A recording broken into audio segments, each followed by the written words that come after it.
잠언. 이것도 지혜로운 자들의 말씀이라. 재판할 때에 낯을 보아주는 것이 옳지 못하니라. 악인에게 내가 옳다 하는 자는 백성에게 저주를 받을 것이요 국민에게 미움을 받으려니와 오직 그를 견책하는 자는 기쁨을 얻을 것이요 또 좋은 복을 받으리라. 적당한 말로 대답함은 입맞춤과 같으니라. 내 일을 밖에서 다스리며 너를 위하여 밭에서 준비하고 그 후에 내 집을 세울지니라. 너는 까닭 없이 내 이웃을 쳐서 증인이 되지 말며 내 입술로 속이지 말지니라. 너는 그가 내게 행함같이 나도 그에게 행하여 그가 행한 대로 그 사람에게 갚겠다 말하지 말지니라. 내가 게으른 자의 밭과 지혜 없는 자의 포도원을 지나며 본즉 가시덤불이 그 전부에 퍼졌으며 그 지면이 거친 풀로 덮였고 돌담이 무너져 있기로 내가 보고 생각이 깊었고 내가 보고 훈계를 받았노라. 내가 좀 더 자자, 좀 더 졸자, 손을 모으고 좀 더 누워있자 하니 내 빈궁이 강도같이 오며 내 곤핍이 군사같이 이르리라. 할렐루야. 사랑하는 열린문교회 성도 여러분, 지난밤도 주님 주신 은혜와 평강 가운데 단잠 주무셨습니까? 아침을 깨우는 말씀, 수요일 이 아침에 주님께서 저와 여러분에게 주시는 말씀은 잠언서 24장 23절로 34절까지의 말씀입니다. 오늘도 주신 하나님의 말씀을 통하여 저와 여러분의 삶 가운데 하나님의 공정하고 선명한 그 기준들이 세워지며 또한 그 기준으로 말미암아 이 세상을 살아갈 때에 하나님께 영광이 되며 또한 여러분 인생 가운데 성경에서 보장하고 약속한 모든 그 축복들을 받아 누리는 삶을 살아내셨으면 좋겠습니다. 오늘 본문에도 결국에는 잠언에서 이야기하는 여러 가지 세계관들이나 가치관들을 드러내고 있는데요. 오늘 말씀은 저는 23절부터 좀 26절까지 좀 집중해서 보고자 하였습니다. 왜냐하면 어제도 제가 말씀을 묵상하면서 이해관계에 얽혀 교회 공동체를 이룰 때에 결국엔 그 공동체는 온전히 세워지지 못한다라는 관점으로 어제 메시지를 전했는데 오늘 말씀도 보니 그와 관련된 메시지들과 이 관점들이 본문에 드러나 있더라고요. 그래서 오늘은 어제의 말씀에 연이어 여러분께 다시 한번 말씀을 바탕으로 우리가 이 관계 가운데서 그리고 옳고 그름을 이 눈앞에 판결할 때에 이 관계에 대해서 우리가 어떻게 반응해야 하는지에 대해서 함께 살펴보았으면 좋겠습니다. 23절부터 25절까지 읽어보면요. 이것도 지혜로운 자들의 말씀이라. 재판할 때에 낯을 보아주는 것이 옳지 못하나니 악인에게 내가 옳다 하는 백성에게 저주를 받을 것이요 국민에게 미움을 받으려니와 오직 그를 견책하는 자는 기쁨을 얻을 것이요 또 좋은 복을 받으리라. 아멘. 결국에는 오늘 본문에서 이야기하는 것이 무엇입니까?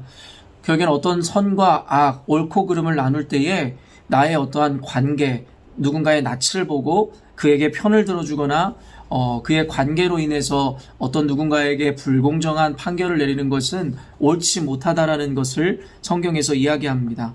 오늘 매일 성경의 해설자가 23절에서 25절까지를 해석한 글을 그대로 읽어드리겠습니다.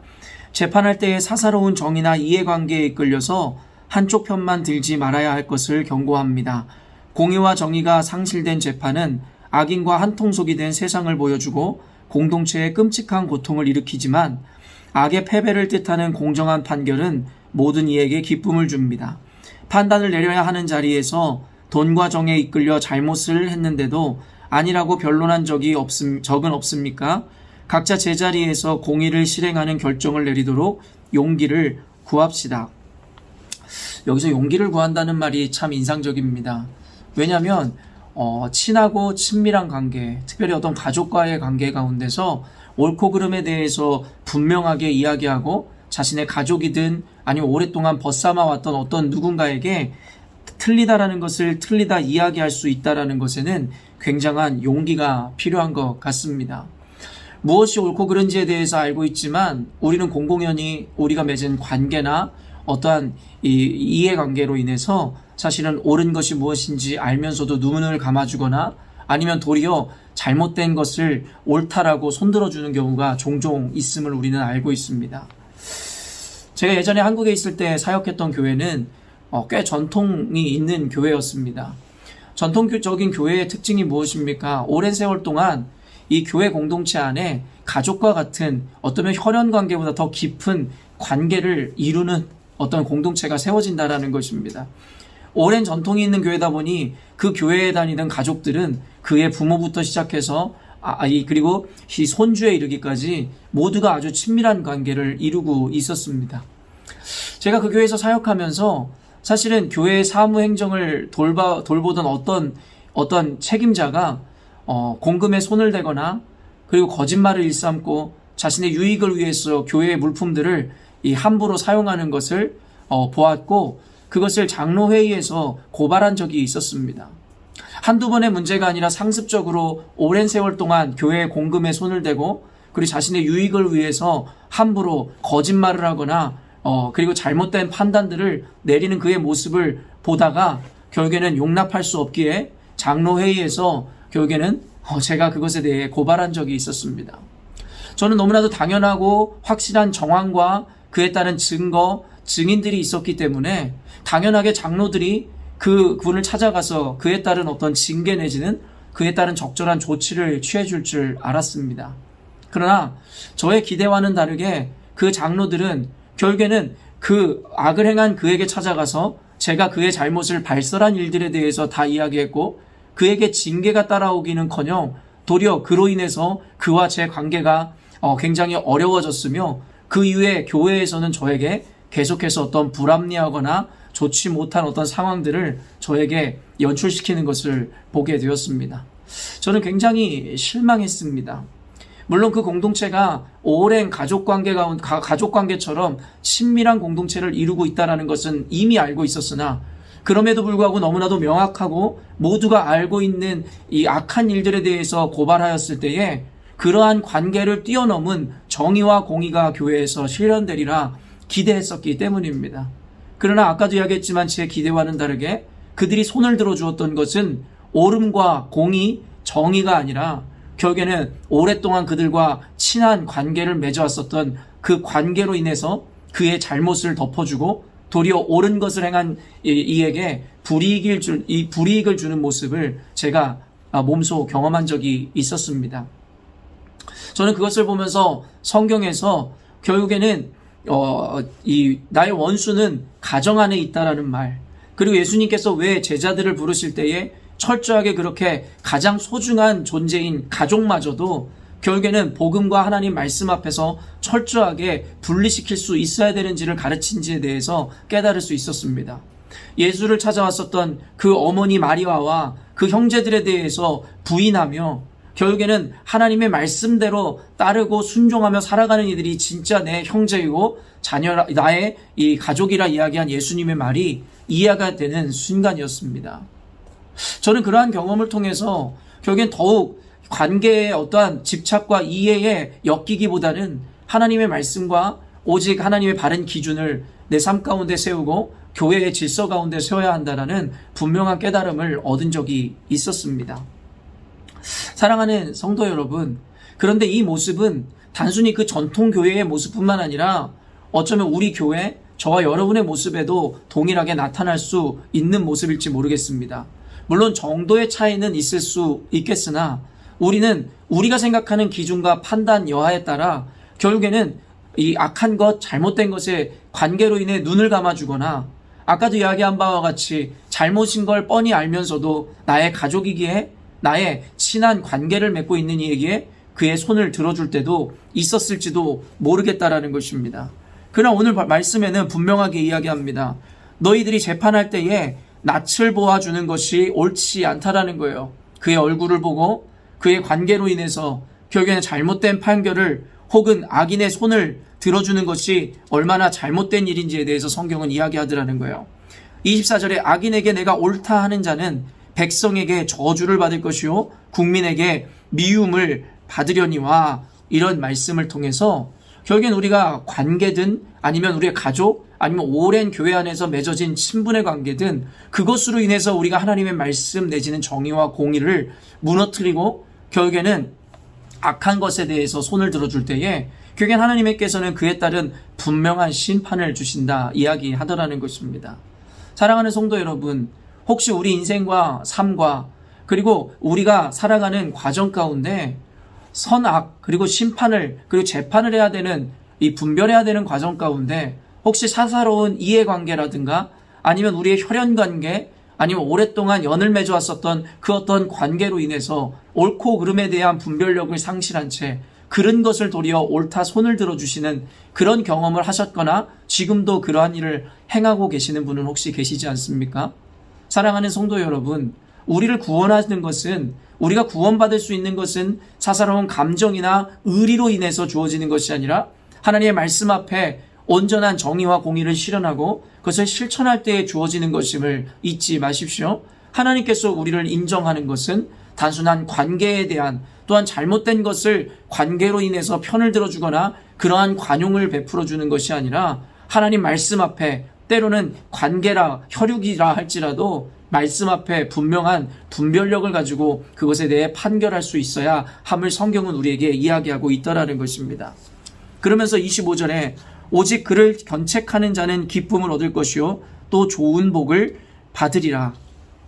또한 26절에 이런 말씀이 있어요. 적당한 말로 대답함은 입맞춤과 같으니라. 사실은 좀 해석하기 어려운 말씀인데 이 현대어 성경을 보면 26절을 이렇게 풀어서 이야기합니다. 누가 어떤 말을 물었을 때에 정직하게 대답하는 것은 그 사람의 마음속으로 믿고 우정을 드러내는 것이다. 결국엔 이 말이 무엇입니까? 아까도 이야기한 여러분이 진짜 혈육이고 진짜 그를 사랑하는 관계를 맺고 있는 이라면 그 친족이든 혈연 관계를 맺고 있든 아니면 그 친한 관계를 맺고 있든 그가 잘못을 행했을 때에 그에게 분명하게 옳은 것을 이야기하고 그리고 25절 말씀처럼 도리어 그를 책망하고 견책할 때에 도리어 그런 일로 인해서 기쁨을 얻을 것이고 또한 좋은 복을 받을 것이라 이야기하더라는 것입니다. 이것은 제가 늘 여러분들에게 이야기하는 성경적 세계관과 같은 것인데 진정한 이 세대와 시대 가운데 보여주어야 하는 사랑과 긍휼이라는 것은 단순히 악행을 묻어주고 그것에 대해서 이해해주고 용납해주는 것이 아니라 악한 것에 대해서 바로잡아주고 틀린 것을 틀렸다 이야기해주는 것이 성경에서 이야기하는 진정한 사랑이며 관용이라 이야기했습니다.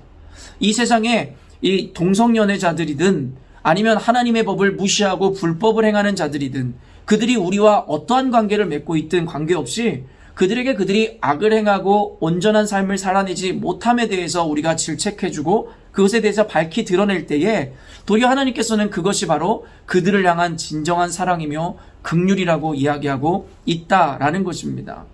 그렇기 때문에 사랑하는 성도 여러분, 교회 내에서든 아니면 여러분의 인생에서든 만나는 그 관계들, 특별히 여러분의 혈육이든 아니면 친분이 있는 관계든 그들이 교회 안에서든 세상에서든 하나님의 정의와 공의에 어긋난 행동을 하거나 잘못된 삶을 살아갈 때에 우리가 진짜 그와의 관계, 그 우정을 지키길 원하고 그를 사랑하는 마음이 있다면 그들에게 하나님의 뜻을 분명히 말씀해 주시고 그리고 그들의 잘못에 대해서 분명하게 정죄해 줄 필요가 있다라는 것입니다. 그들을 책망하고 엄히 꾸짖을 수 있어야 된다라는 것입니다. 순간은 그 관계가 상하고 그와의 어떤 우정이 깨어질까봐 두려워할 수 있을 것입니다. 그러나 아까도 이야기했지만 공의를 실행하고 결정하기 위해서는 여러분 용기가 필요합니다. 그것이 우리 부모이고 가족이라 할지라도 그것이 내 자녀이라 할지라도 나와 오랫동안 이해관계에 엮여 있는 어떤 일이라 할지라도 우리에게는 하나님의 공의와 정의를 실현하기 위해서 교회를 온전하게 바로 세우기 위해서는 그와 같은 결단과 용기가 필요하다는 것입니다. 그래서 성경은 끊임없이 오늘 잠언서와 같은 말씀 또 예수께서는 그러한 혈육관계 가운데서도 선을 그으심으로 말미암아 하나님의 말씀이 가치 판단의 기준이 되어야지 그런 관계나 이해관계가 가치 판단의 기준이 돼서는 안 될 것을 분명히 말씀하고 계시더라는 것입니다. 그러면서 성경은 우리에게 끊임없이 이야기합니다. 결국엔 우리의 온전하지 못한 분별과 판단은 그 인생에 대한 이 멸망을 또한 심판을 자초할 뿐만 아니라 결국엔 그와 같은 그릇된 판정을 내린 우리의 인생 가운데서도 하나님의 책망을 피할 수 없을 것이라 이야기하더라는 것입니다. 그렇기 때문에 우리는 선택해야 합니다. 단순히 감언이설로 그저 우리와 이해관계에 엮여있는 이들을 그냥 즐겁게 해주거나 그 마음을 위로해주기보다는 결국엔 그를 진정으로 사랑한다면 복음을 그리고 진정한 그 말씀의 기준을 온전히 가르쳐 줄 때에 그것이 그 영혼도 구하고 결국에는 궁극적으로 나의 영혼도 구할 수 있다라는 것입니다. 선택은 그리고 그 판단은 여러분이 하는 것입니다. 오늘 말씀을 통해서 여러분은 무엇을 깨닫습니까? 여전히도 여러분의 관계를 지키기 위해서 그른 것을 옳다 이야기하고 틀린 것이지만 눈 감아주는 삶을 사시겠습니까?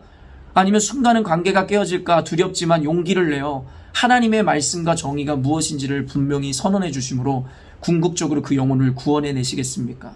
선택은 여러분의 것이지만 그 결과는 분명하게 주어진다는 것을 오늘의 성경과 그리고 성경의 그 말씀들은 우리들에게 이야기하고 있더라는 것입니다.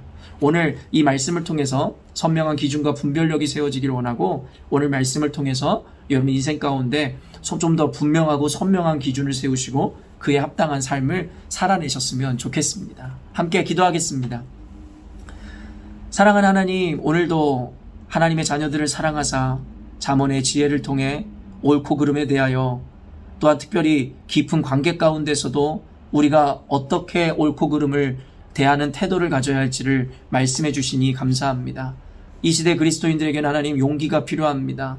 그 용기라는 것은 세상에서 하나님 때로는 불합리와 그리고 손해를 감수하여야 하는 용기, 때로는 친족과 가족 내지는 어떠한 이해관계 가운데 그 관계가 깨어짐과 그리고 그 관계에 실망을 줄 수도 있다라는 것에 대한 하나님 이 깨달음으로 인해서 사실 우리에게는 용기가 많이 필요합니다.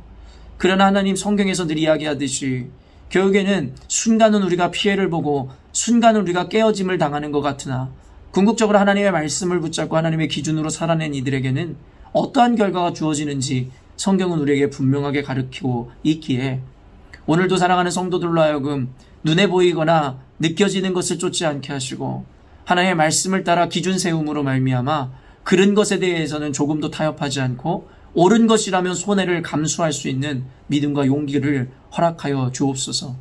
오늘도 하루를 살아가면서 이와 같은 판단의 순간 가운데 우리로 하여금 관계나 이해에 얽혀 그릇된 판정을 내리지 않게 하여 주시고 늘 말씀을 기준으로 선한 것, 옳은 것을 선택함으로 궁극적으로 내 가족과 나와 함께하고자 하는 이들에게 하나님의 구원과 영광을 하나님 나누어주는 그런 전달자의 삶을 살게 하여 주시옵소서. 오늘도 용기를 내고자 하는 우리 성도들에게 힘을 주시고 은혜를 주시고 인도해 주실 하나님을 찬양하오며 거룩하신 예수님의 이름으로 기도합니다. 아멘. 사랑하는 열린문교회 성도 여러분, 오늘도 주님께서 주시는 아름다운 하루를 맞이하게 되었습니다. 오늘을 더욱 아름답게 하기 위해서는 여러분 하루와의 삶 가운데 만나게 되어지는 모든 판단의 순간 가운데 오직 하나님의 말씀을 기준 삼아 옳은 것은 옳다 하고 그른 것은 분명하게 그르다 이야기할 수 있는 용기로 살아내심으로 오늘 하루를 완성시키시고 그 아름다움을 더욱 더하는 오늘 하루를 살아내셨으면 좋겠습니다. 아침을 깨우는 말씀은 내일 아침에 또 만나도록 하겠습니다.